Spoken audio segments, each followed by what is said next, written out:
All right, we always thought there were 7 Noahide laws, right? Well, this video, I'll show you guys where there's actually 30. But I'm gonna let you. There's 2 parts of this, and the third part hasn't came out yet.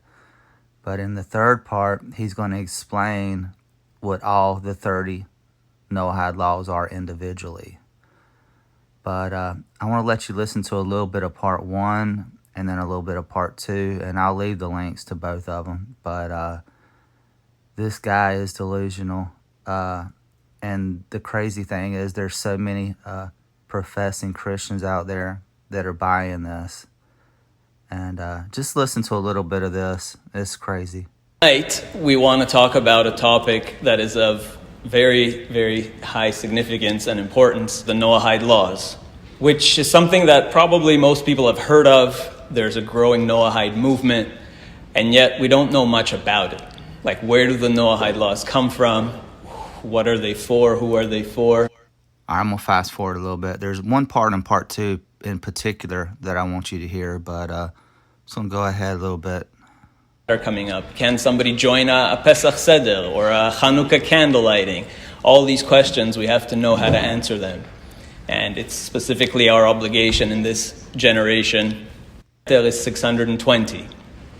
So it's already embedded in the very will of God at the very beginning in the first Sfirah that there's 620 mitzvot for all mankind. Looks like the Kabbalah tree to me. But later on, this guy goes on to say that people always misquote the Talmud and the Kabbalah and how this is the way of God. It's just the same old, same old.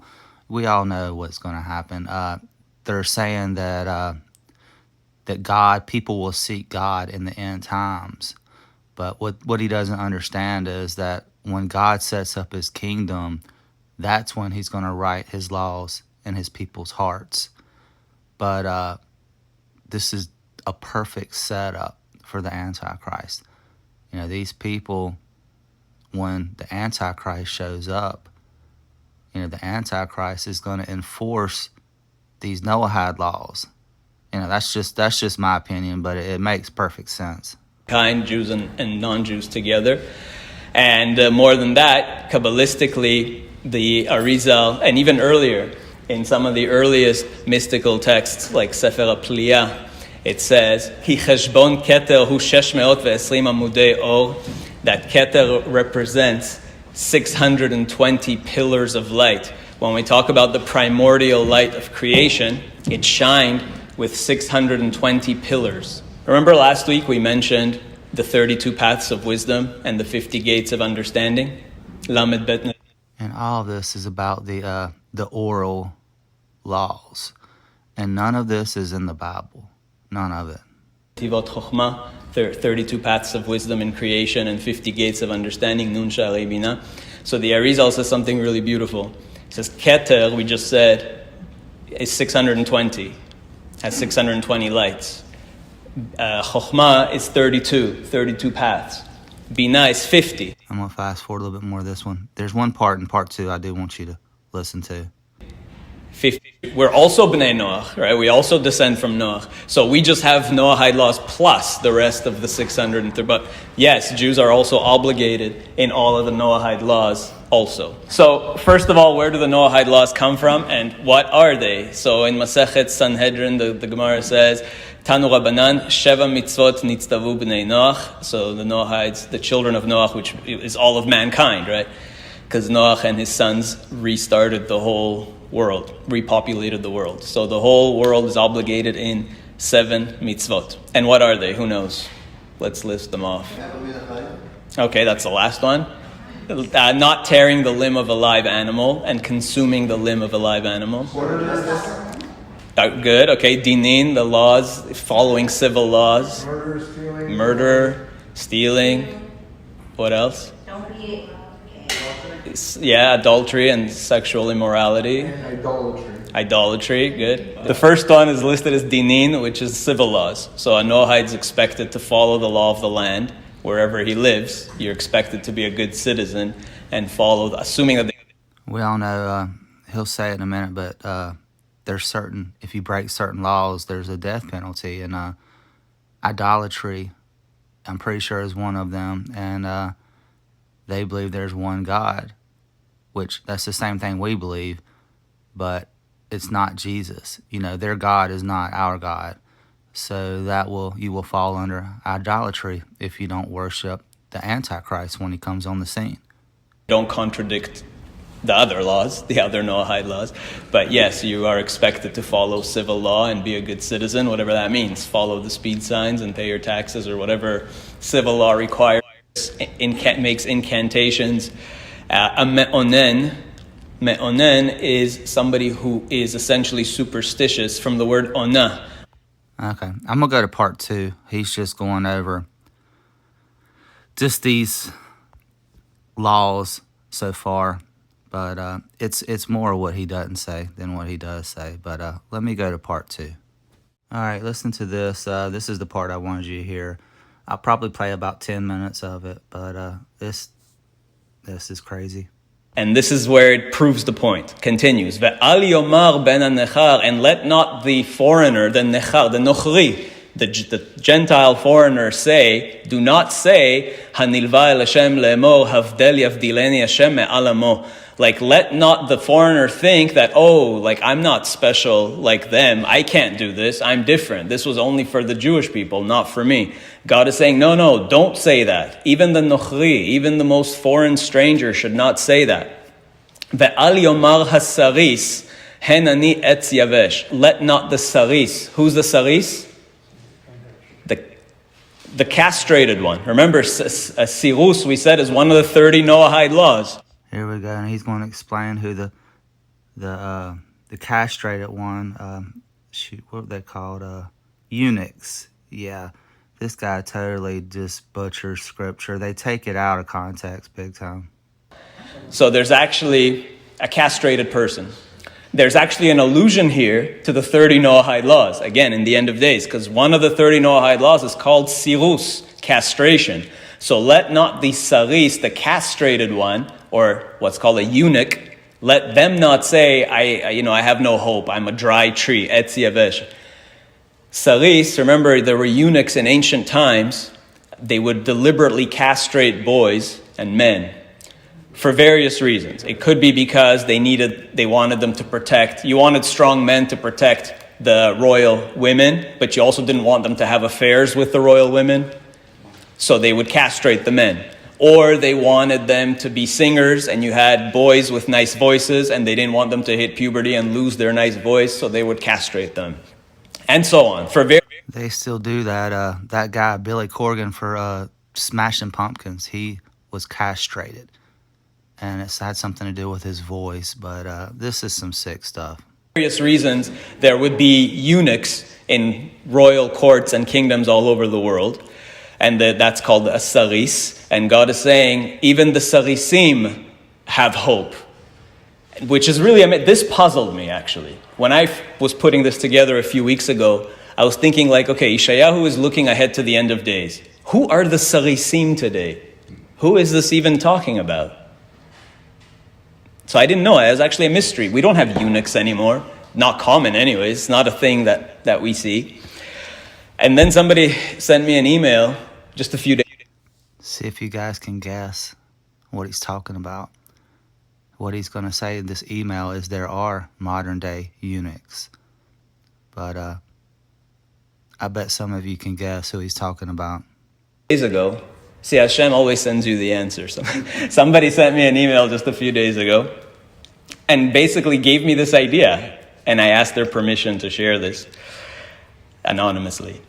And this is a person who the email started off like many emails that I get. I get a few of those per week, which are always nice to read, where a person says, I was born Christian and they were religious, but then they started to ask questions and they started to dig deeper. And then they realized things don't add up and didn't make sense. So then as they went to learn the actual sources, plunged into the Bible, ultimately they rejected Christianity and found Judaism. And the question was, okay, so now I went to learn the actual sources, plunged into the Bible, ultimately they rejected Christianity. And this is a setup email. So this person was Christian, And the more they read the Bible, the more they rejected Christianity. You see where he's going? Found Judaism, and the question was, okay, so now, like, I've been a Noahide, should I convert or should I stay a Noahide? Till now, everything's great. Those are Baruch Hashem, common emails that I get. But then the next line was the surprise. The surprise was, however, I am transgender. Okay, so this is There it is. There's your modern day eunuchs, the transgendered ones, because we all know the LGBT are going to be included in all of this stuff that's coming from the Jews and the Noahide laws and all that stuff. a man who transitioned and became a woman. So this was the question. What does that person do? That's the studies. And this person told me, suggested that perhaps the transgender people are the Sarisim, meaning, we have deliberate. Yeah, I'm not going to make you guys listen to any more of this, but I will when the next part, when he goes over the 30 Noahide laws, I'll probably do something on that and try to see what all of them are. But like I said, it's more what he doesn't say than what he does say. But yeah, this is a total setup, man. These people are waiting for Messiah to come. And we all know they rejected Messiah that came the first time, which we know that like Revelation 2:9 and 3:9, which I'm not going to get into that, but the people over there, they're going to, accept this person, the Antichrist, when he comes. And they're going to serve him for the first half, and then that's when he turns on them in the second half of the tribulation. And he ceases the sacrifices. I believe that's in Daniel 9:27, which that's actually my birthday, 9/27. But anyway, I'll tell you what, it's a total setup. It's coming. I mean, they're setting the stage for their man, the Antichrist. I mean, it's pretty plain as day. And then these Noahide laws. Like I said, it's what it is it's going to be idolatry if you don't worship the Messiah. Then they're going to put you to death. But anyway, you guys let me know what you think in the comments. Y'all have a good day. Later. All right, I forgot to do this. I'm just going to put it on the end. But I just want to read through a few of the comments. Like I said, this channel has 22.8 thousand subscribers, 24,000 views. Let's look at a couple of the comments. This is great. Thank you for putting this information out. I'm a Noahide that left Messianic Christianity after 40 years. So they're trying to say they were a Christian for 40 years and left to be a Noahide. I mean, give me a break. Obviously, they didn't know the truth from the get-go, because once you learn the truth, you're not going to go back to a lie. Okay, about 2 years ago, I've committed myself to full-time Torah study. And see, when they say Torah study, they're not talking about just reading the first 5 books of the Old Testament. They're talking about reading Zohar, Talmud, and there's a couple other books that I can't pronounce right now. But that's what they're talking about, and the Kabbalah and all that stuff. But I've learned Hebrew, which the modern day Hebrew, that's another video of itself. But more information on the Noahide movement is very needed right now, especially by someone like you who has great spiritual, mystical, and Kabbalistic knowledge. Oh my goodness, 73 likes, 47 replies. I'm a Noahide too for 15 years now. I'm lucky my husband and son are also. Man, this makes me want to vomit. As a Noahide, I really appreciate this Torah teaching. Ben Noach here. Thankful for this content. Obviously, the guy deletes all the comments that are against what he's trying to push. He even mentions in one of the videos that he gets attacked by anti-Semites or whatever. Anytime you disagree with what these people are saying, you're automatically anti-Semitic. Here's another one. Recently, I left the Masonic movement. So this could be the falling away, guys, really, where people are turning from the truth. I've been wondering about the internet looking. I don't see one negative comment. I really appreciate you delving into this subject. I've grown to really appreciate your lectures. I'm eager to hear what you have to say. Now, for years, I've defined my beliefs as Noahide Judaism, and it has been hard to get information on it. I don't want to read all that one. Thank you. This is wonderful. 16 years ago, we left our upbringing, so people are turning from the truth. Blessed mama. Yeah, right. Noahide here. Thank you for sharing. Wow, thank you, Rabbi. You know, the Bible says, call no man rabbi. But like I said, they pick and choose the parts they want to use. Shalom, Rabbi. Anyway, I just wanted to go through a few of the comments. It's pretty disgusting, but wow. Like I said, this could be the falling away, people turning from the truth. But y'all have a good one later on.